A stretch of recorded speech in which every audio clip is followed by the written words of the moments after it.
Bonjour les badounettes. Bonjour maître. Aujourd'hui, une correction animalière, puisqu'elle concerne l'émission 215. Dès la 15e seconde, en effet, on s'interroge en substance sur la différence entre un crapaud et une grenouille. Quand on embrasse une grenouille, Oui. ça fait quoi? Apparemment, c'est très toxique parce que toutes Mais non, les... ça fait un prince charmant. Bon, mais quand on embrasse un crapaud, ça fait quoi? C'est un peu trop toxique.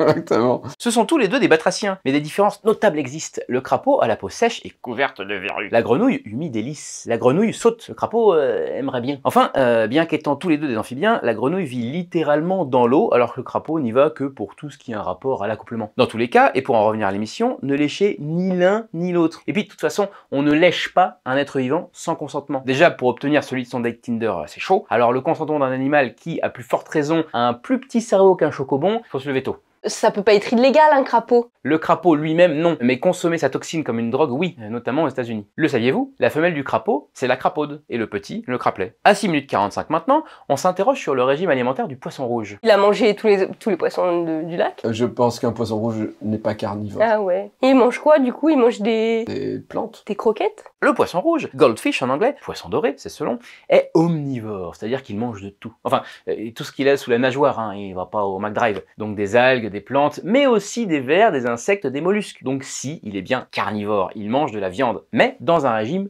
omnivore. Le saviez-vous? Il est complètement faux d'affirmer que le poisson rouge n'a que quelques secondes de mémoire. On peut leur apprendre des rituels, leur donner des habitudes, ils reconnaissent d'autres poissons, et ils réussissent à sortir des labyrinthes tout aussi bien que de nombreux mammifères et oiseaux. Dernier animal à 11,50 pour terminer, Davy en imitant un commentaire. Moi, j'ai travaillé avec un raton laveur et c'est pas facile. Le raton laveur peut vous transmettre la Bélisascariase, qui entraîne pêle-mêle infection du système nerveux, problème aux yeux, au ventre, donc oui, c'est pas facile. Mais c'est comme pour le crapaud ça, vous les touchez pas et voilà, ou alors avec des gants, ou une capote. Si, consentement il y a, mais ça on en a déjà parlé. Le raton est un animal qui consent à peine plus que le crapaud, à peine. Au revoir les badounettes. Au revoir, maman.